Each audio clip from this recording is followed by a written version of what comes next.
여러분들이 대상관계 이론을 모두 다 배우셨겠지만 여러 소스에서 대상관계 이론들을 공부를 해 오신 것 같아요. 근데 대상관계라고 하는 것은 굉장히 넓은 개념이죠. 대상이라는 건 아브젝트라는 얘기인데, 아브젝트인데 정신분석 세계 속에서는 사람을 그냥 대상이라고 또 얘기를 하니까.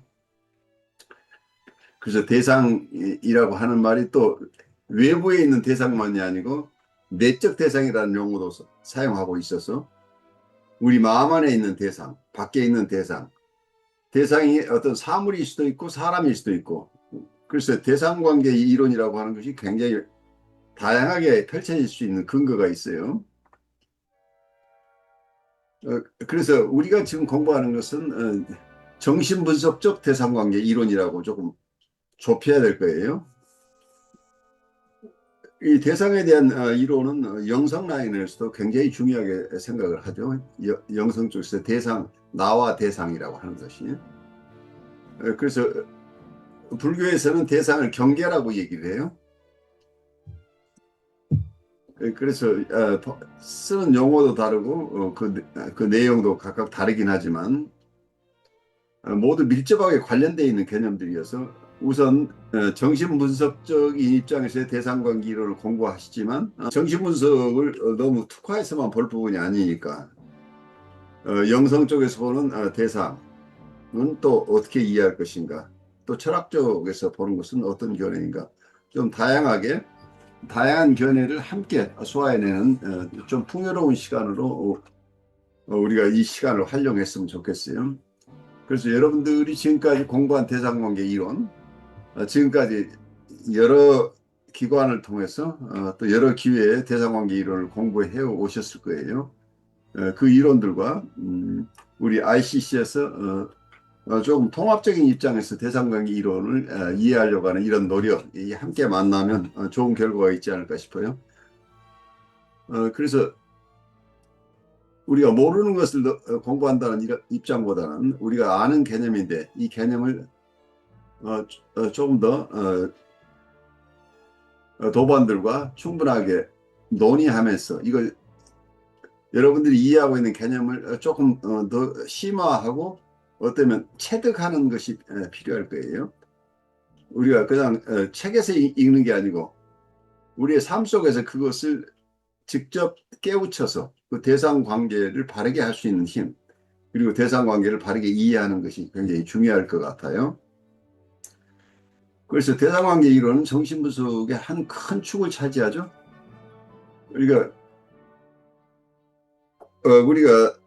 나를 이해하거나 이웃을 이해하거나 세상을 이해한다고 할 때 나라는 개념이 이고라는 말로서 이고 사이칼로지가 정신분석에서 한 학파를 형성하고 있다면 이거하고 대칭되는 대상이라고 하는 큰 개념이 있으니까 대상을 중심으로 해서 정신분석을 이해하려고 하는 대상관계 이론이 정신분석의 또 하나의 큰 줄기가 되는 거죠. 그런 대상관계 이론을 정신분석에서 얘기할 때도 학자마다 많은 이론이 있기 때문에 이걸 대상관계 이론이 어느 하나로 귀결되는 것은 아니겠죠. 영국의 멜라니 클라인이 어쩌면 대상관계 이론의 선구자처럼 이렇게 일반적으로 받아들여지기 때문에 대상관계 이론의 가장 중요한 초창기의 이론가라고 이해를 하면서 우선 멜라니 클라인을 우리가 충분하게 이해하는 과정을 이번 학기에 좀 잘 갔으면 좋겠어요. 그러면서 영국의 대상관계 이론가인 페어벤이나 위니카시나 건출입이나 또 이런 학자들의 견해 굉장히 많은데 이걸 다 우리가 소화할 수는 없겠지만 영국 자체에 있는 대상관계 이론가들과 그리고 또 미국 쪽에서는 대상관계 이론과는 조금 맥을 달리하지만 대인관계 이론을 우리가 쭉 공부해 왔기 때문에 대인관계와 대상관계를 엄밀하게 구별하기는 굉장히 어려워요. 그렇지만 서로 영향을 주고받으면서 발전한 게 아닌가 이렇게 생각할 수 있고, 대상관계 이론이라고 할 때는 전통적으로 조금 더 내적인 대상관계를 더 중시한다면 대인관계 이론은 외적 대상을 이게 먼저 포커스가 맞춰지는 이런 차이는 있지만 지역적으로 각각 독립된 발달을 해왔다고 이렇게 생각이 돼요. 대서양의 서쪽인 미국 쪽에서 발달한 대인관계 이론과 영국 쪽에서 발달한 대상관계 이론, 이거 다 관계 이론이기 때문에 밀접하게 관련돼 있죠. 이론상으로도 굉장히 밀접한 관련이 있고, 이 두 가지를 함께 소화해낼 필요가 있고, 현대에 와서는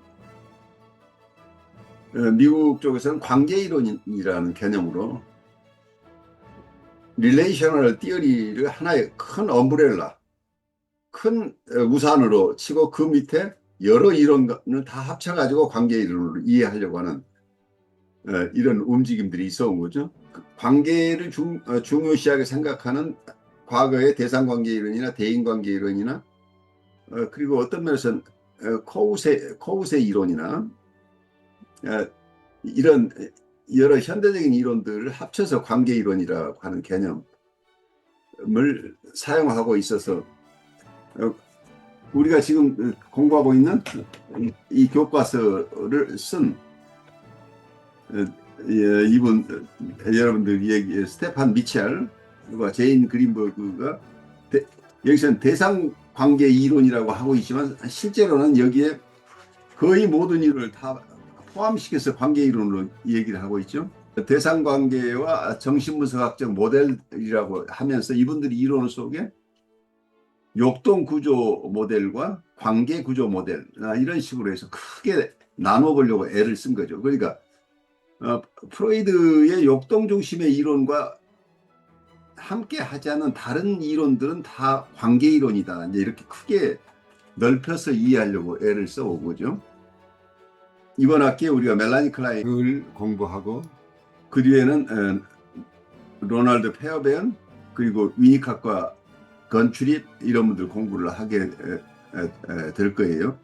그렇지만 이고 사이콜로지 자체도 대상관계적인 이론을 또 소화해내서 말하자면 이고 사이콜로지 자아심리학이라고 하는 게 과거의 자아심리학과 현대의 자아심리학이 많이 다를 수 있어요.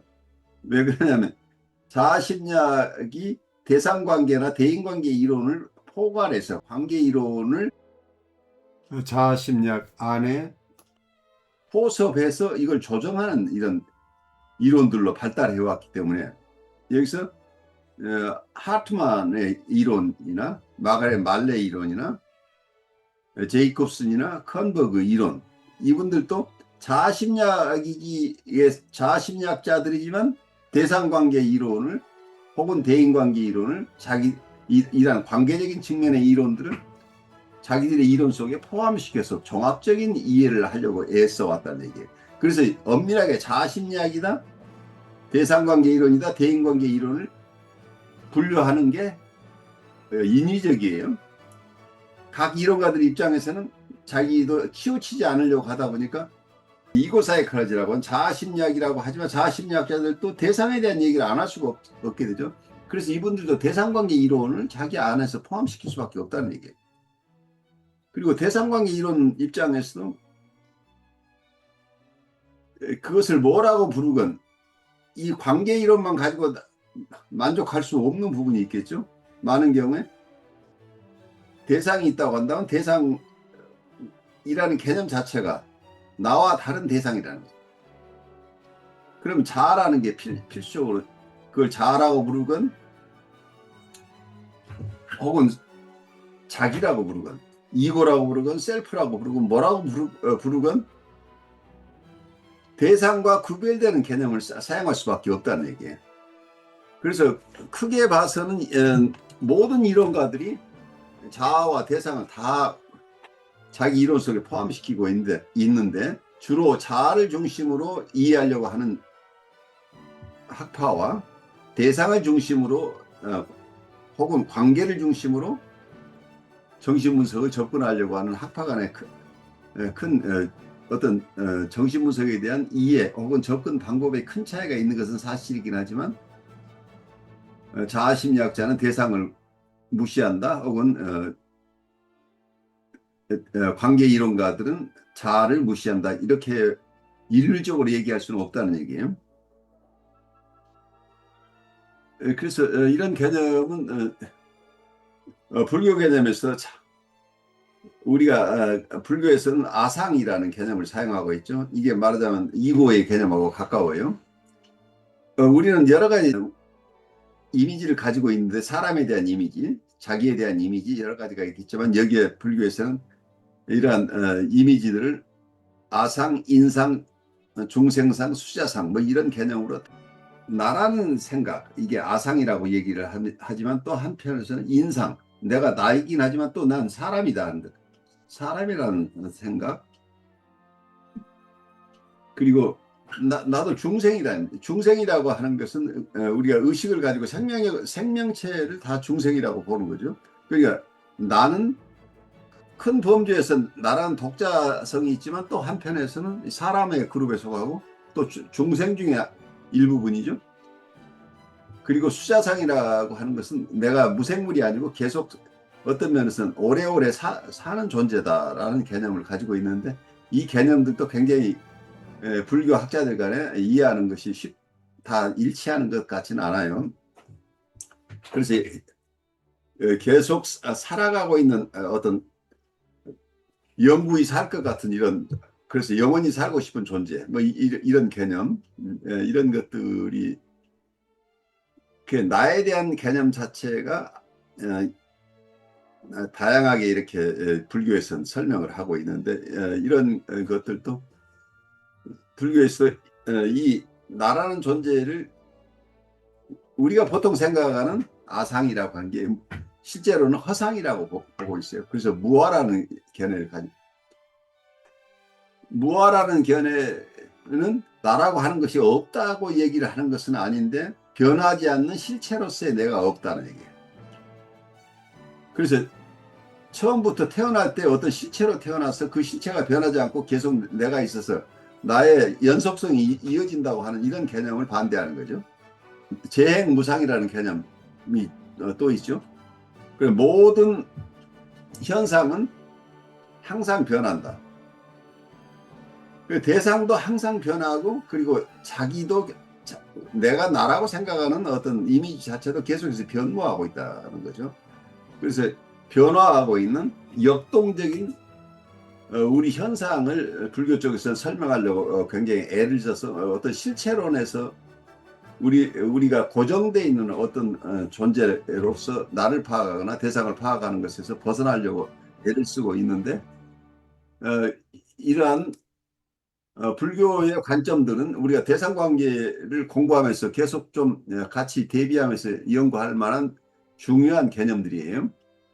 왜냐하면 정신분석학적으로 심리학적으로 이해하는 나라고 하는 것은 조금 더 깊이 들어가면 영성적인 나에 대한 개념과 만날 수밖에 없게 될 기술적으로만 보지 말고 자연과학적이나 기술적으로만 보지 말고 우리 모두는 나라는 개념을 가지고 있고 나를 붙들고 살고 있는데 내가 무엇인지에 대해서 우리 각자 나름대로 이해를 해야 된다는 얘기죠.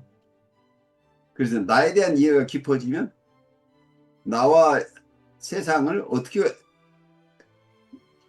구별해서 이해할 것인지 세상과 나를 하나로 이해할 것인지 이 세상은 대상일 수도 있지만 대상 아니라 이 자연일 수도 있고 이 세계 온 세계일 수도 있고 우주일 수도 있어요.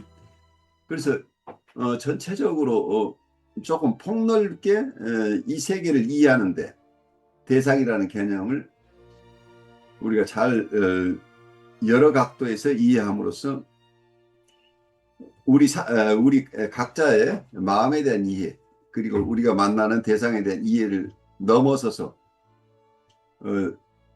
이 세계에 대한 이해, 그 자연에 대한 이해 그것을 통해서 우리가 왜 이웃과 사랑을 할 수 있는 존재인가? 왜 우리는 이웃에 대해서 자비를 느끼는가? 불교에서는 그냥 단순하게 사람뿐이 아니고 생명을 가진 모든 존재, 이 중생에 대해서 우리가 자비심을 가질 수 있는 근거들은 무엇인가 하는 얘기들을 계속 하고 있어요. 그래서 우리가 정신분석가로서 혹은 여러분의 심리치료사로서 혹은 영성 지도자로서 우리가 만나는 사람들을 나와 관계 속에서 어떻게 이해할 것인가 하는 질문을 계속 할 수밖에 없어요. 그러면 거기에서는 내가 만나는 대상에 대한 질문은 결국 나에 대한 질문하고 통해요. 내가 누구인가와 대상이 어떤 분인가는 서로 연계되어 있다는 얘기예요. 그래서 정신분석 이론 속에서 우리가 계속 이야기하고 있는, 특히 다음 시간에 얘기하는 경계선 환자들을 돕는 과정 속에서 우리가 제일 어려워하는 게 역전이 문제들인데, 전이와 역전이를 어떻게 분리해서 볼 것인가, 하나의 현상을 볼 것인가 하는 부분까지 우리가 함께 고찰할 수 있는 계기가 됐으면 좋겠어요. 저는 미국의 뉴욕에서 혁신 라이프 코칭 연수원 이너버티브 코칭 센터를 운영하고 있으면서 서울에 있는 한국임상정신분석연구소의 공동소장으로 일하고 있는 신현근 정신분석학 박사입니다. 여러분 시청해 주셔서 감사합니다. 고맙습니다.